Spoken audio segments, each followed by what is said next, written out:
All right, we're on hole number 7 of the Monster Marsh tournament. We're in Monday's qualifying round in the rookie division. Let's go to Golf Clash Notebook and check it out. Last video I was talking about, if you don't qualify on a Monday, they're going to offer you a $1.99 pack. If you don't qualify on Monday, you get the $1.99 pack, and then you qualify on Tuesday, they offer you a $3.99 pack, and you get 1,000 gems, and you get 70 katanas between the two of them for $6. So if you do spend money in a game, those are the two best ways to build up your gem inventory and build up your ball inventory. But there's a way that you can get, since the last tournament, just in the last week, I made a $1.96 in my Google Play balance doing the Google Opinion Rewards. And that means that if I don't qualify in my main account or my practice account, I can buy that $1.99 pack essentially for free, for 3 cents, just by answering some surveys that come out throughout the week. So instead of having to spend any money at all, or I can at least cut that down. So if I bought both of those, instead of spending $6, I only spent $4. And so there are ways that you can save a little bit of cheddar when you're playing. So hold on, forgot where I was. I'm on hole number 7. So hole number 7 is hole number 4 of Sunshine Glades. I had to write this down because the people that run Golf Clash Notebook, there's a sickness, and so they haven't upgraded since the Coastal Classic. So normally they have the tournament holes out there, but they haven't, so we're having to track them down. Hole number 4. All right. Oh my gosh. I don't know what they did different on this hole. I don't know what the dynamic is that's different. I don't know if it's this little hill right here and that we're in a pocket, but it's not. It has, in my opinion, it doesn't have anything to do with here. It has something to do with back here. Me and one of my teammates, Eco, got on this hole the other day, and I posted the video for it. And I've shot this shot a bunch of times. You get on here with a big topper, you got a big ball, you got a 3-power ball, but not quite max top spin. You get in this area right here so that your second bounce is dead center in the center of that island, and you'll dribble on and get pretty close to pin high. I mean, like, usually I'm off to the right a little bit, and in order to try and eke towards the hole-in-one, I'd have to be off on this island, and I'm not willing to do that, or I'd have to put on side spin, and I'm not willing to do that either. I want a straight shot coming through. So the first time out here, I come out, I'm in my spot, I've got my ball lined up here, I've got my top spin set, and I hit that shot perfect, and it hits right here, and in the graphics, and you can tell sometimes in golf class, like when you're going to go in the rough, like the graphics change, it gives you a different angle. It comes through here and everything's perfect. It gets to this spot right here, it gives me a different graphic, and the ball comes flat. Like it took this first one, instead of doing a bounce like this, so it would bounce on the island and then bounce over so that it get up on the green. It hits this spot right here and changes the graphics and takes this flat bounce and scoots across this right here. It doesn't even hardly get any distance and goes right into the drink. So I'm thinking, wow, that was really weird. There must have been a glitch or something happened. So then Nico gets up here and bam, he does the same exact thing. Bam, in the water. So then we come back up and I set it up a little bit different. So what I'm looking at in the second time is I'm looking at the arc here and I'm thinking, okay, well maybe I got too close down here on the edge and it gave me a flat trajectory and I need to pull back a little bit, or I need to be off to the side. So I changed my setup spot down here just a little bit, looking at this arc, and I found a spot where the arc looked like it was a little bit higher. So I changed the spot and I hit the shot perfect, and bam, I'm in the drink. Then Nico comes back out and he does the same thing, and bam, we're in the drink. And then come back out here and do the same shot. It took me 4 times to get over, and I was still in the rough. And it took Ego 3 times, and he was on and finally got over on the 3rd time by. But whatever the deal is that's going on with this shot right here, in my mind, this shot is out of play. This is not going to happen. So we have several other shots that we can take, and I'm not sure what it'll take with a low level account. Like in my upper level account, I'm going to practice today, like purely practice. Go out here and just go for shots to see what's possible. But I'm trying to qualify my lower level account today, so I want to play consistent. So if this shot here is out, this shot's no longer a possibility. Then we have some other shots. There is a shot that we can take where we can try and bounce in here and try and feed our ball this way. Now, I'm not sure where we're going to get our extra mile, like if our extra mile is sitting on this island, if we bring a big ball and then we're trying to land on this little spit here between the sand, like in these shadows, and then trying to get that feed to come forward so that we're out in this area. I'm not sure where that setup is. I'll look at it today. And I may not look at it in this account. I may look at it when I get done with this account. I'm going to play my upper level account, and then I may practice it there. The other way we can do it is I don't know that we can make, I can't remember because I hardly ever take any other shot on this hole. I carry a big topper in one of my bags. I always have a big topper bag because there's a bunch of holes that I play big topper on. And this is one of them. So every time I ever come to this hole, I take this shot right here. Why wouldn't I? But it's not playing right. So this shot right here, you may be able to take with a big topper. Instead of trying to bounce towards the island, you're trying to bounce from here over to here and then trying to bring it on. That might be a better shot. Maybe the extra mile goes from here. I don't think that we can make it all the way over.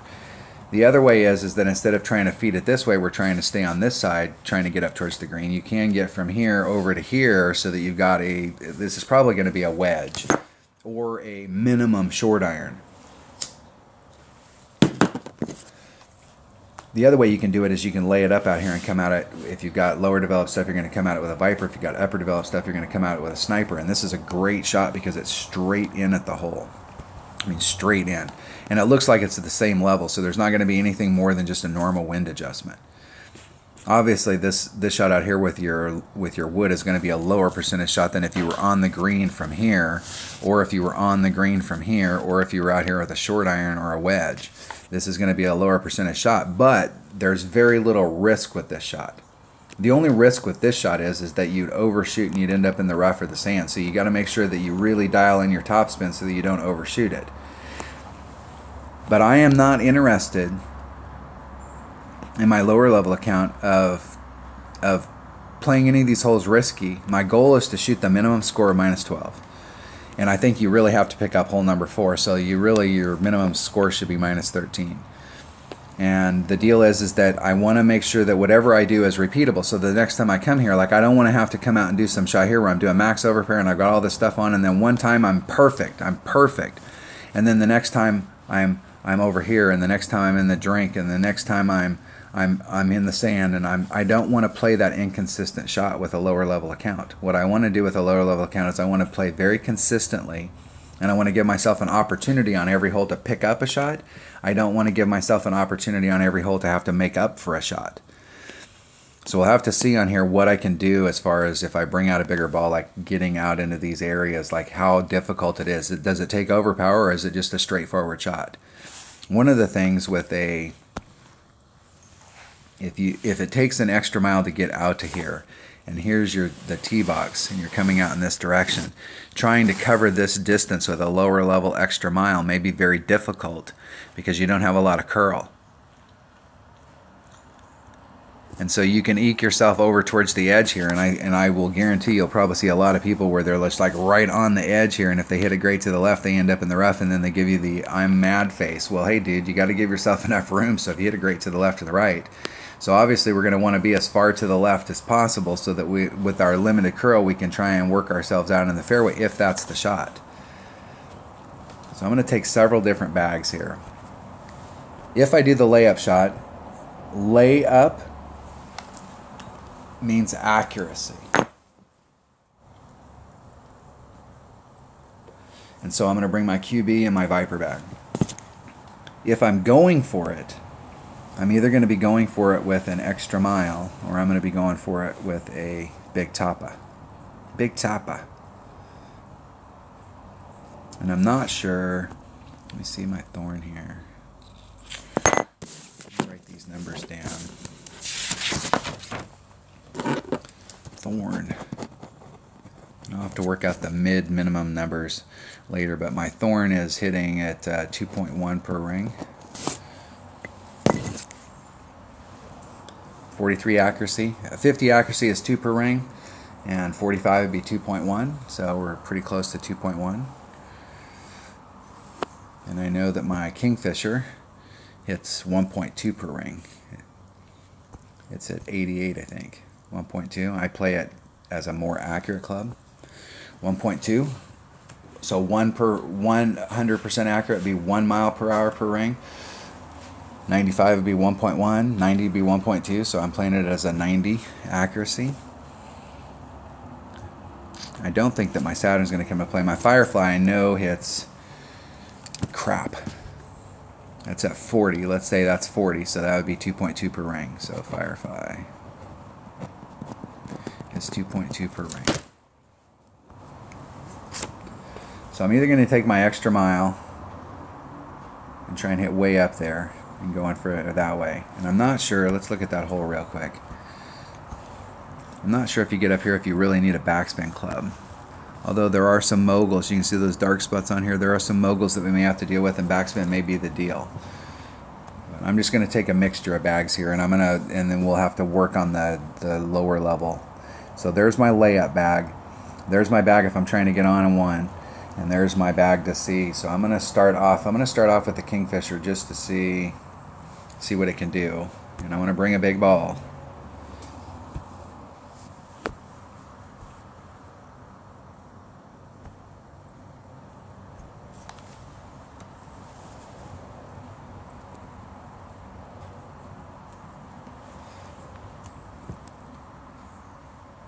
Because if we're doing the layup shot out there and you end up laying up just a little bit short, a bigger ball is going to help because you're already in your wood range, so you don't want to make yourself have to do an overpower. You're laid up and then you got to do an overpower shot in order to get on the green.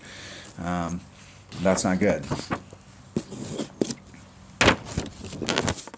So let's see how much time we have out here where we can kind of check out our shot options. Your first goal should be able to figure out how to shoot the -12 with your eyes closed, and then you can start exploring, like, you know, how dangerous is another shot. You want to let your opponents fail because there's going to be a lot of people that are going to come on this hole right here and they're going to epic fail.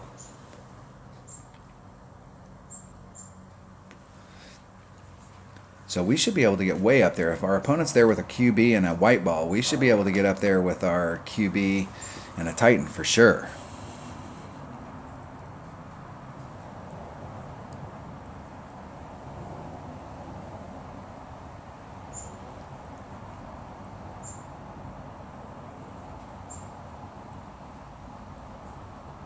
You got to get past that tree.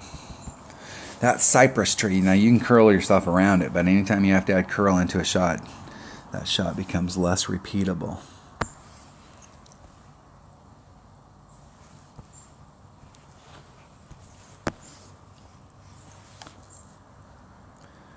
And let's see if we can hit that spot and eke ourselves forward. Now, where's our bounce at? It's hard to tell where our bounce is. Big topper's about 2.5, so I'm going to do a ring and a half. I'm going to see what it looks like with the big topper there and see if we can eke towards that.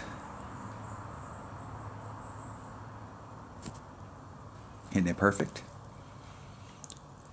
And see what kind of bounce through we get on this side. Not enough topspin to get us through. I'll have to look at the distance there. I could have left a little bit of that wind in, and I may have left a little bit of fairway, but you can see how thin this fairway area is here. And there was no hitting it great to the left or the right. If I hit it great to the left or the right, I'm definitely in trouble. Definitely in trouble.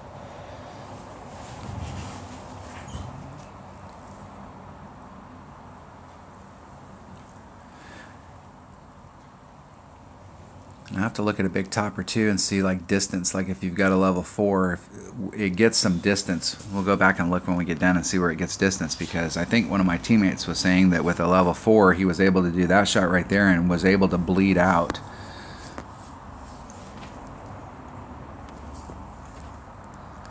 A little bit of backspin.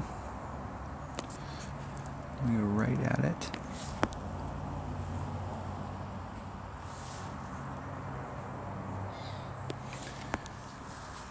And from this distance right here, that's about a half a cup.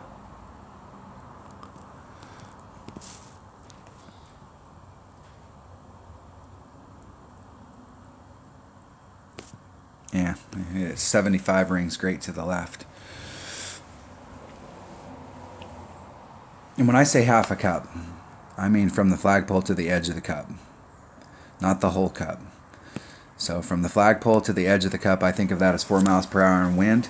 And so when I think of half a cup, I'm thinking from the flagpole to the edge of the cup, halfway in between. So a quarter of the whole cup.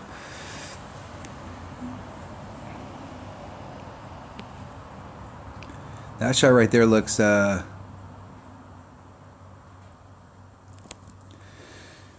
fairly dangerous if you don't hit that shot absolutely perfect. The problem is if you hit that great to the left, you could end up behind the trees.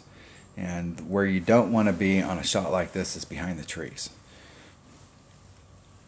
And I don't see myself, unless I was really trying to push the limit and left a little bit of that wind in there trying to get me that little bit of distance forward. I could bleed off onto the green.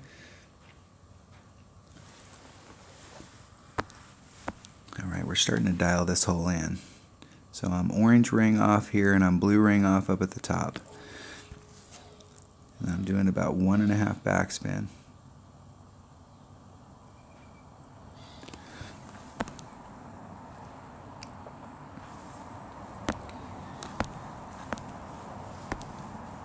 It's 1.2 per ring, so actually this is 1.5 per ring. But I'm going to do a 1.2. That's an overpull.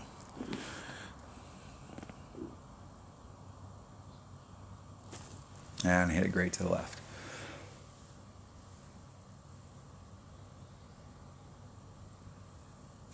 Way great to the left. That hole right there is a hole I'm going to have to work on as the week goes on. I know in one-on-one play with this account, I think I may have gotten this hole a couple times, but I always lay up on this. In regular play, I lay up on it because I let my opponent epic fail, and that way I can bring a lower level ball. If I'm playing with my upper level account, I'll just bring a lower level ball and I'll just lay it up out there with my QB and then shoot it on with my sniper, and you got a really good shot with your sniper. And sometimes my opponent will get the jump on me and they'll get up there where they can they have a much better shot of picking up the eagle, but a lot of times they'll end up in the sand or behind the trees, or they'll end up in a really bad spot. So I'll keep working on that hole. That hole, let's go to Golf Clash Notebook. That hole, you can see how thin that area was that I was hitting into down here.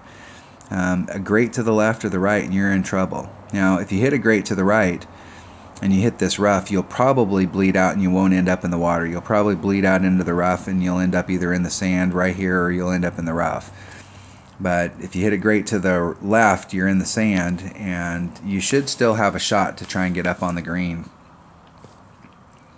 But it looked like I would have had to dig a little deeper into that hole. I would have had to use some of that wind. And we did have a really good tailwind, so I'd be able to use some of that wind to get up here to try and get me through, but it'll be really, really tight. But this shot right here, I can guarantee you, based off what I saw the other day, is a higher percentage than this. This is grim. The other way we could go on at it is exactly like my opponent, where we try and get out here. Now, here's another thing about Big Topper. Big Topper has great curl. So my opponent came out here and they did that overpower shot, and they ended up behind this tree, and they used their QB because it's got curl to bring them back out here into the fairway. Well, with a Big Topper, you could get out here into the same area, and it has lots of curl, and it's got topspin, and you could end up way out here in the clear. So, but it's very inaccurate. That's why when you're setting up a shot down in this area, instead of trying to push yourself up against a limit where you're rubbing up against the edge out here, give yourself plenty of room. 3 rings. Give yourself plenty of room out here. Your ball is going to be going this way, and you can curl it back over, and then you'll have to work that curl number to see how much curl that you can put on there so that you end up bleeding out here into this clear fairway. So this still wouldn't be a bad shot with a Big Topper, even if you were just trying to bring it out into here. Or you can do the layup. Let's go look at Big Toppers here real quick. Let's look at clubs. Let's see where your Big Topper gets some distance. Maybe. Drivers.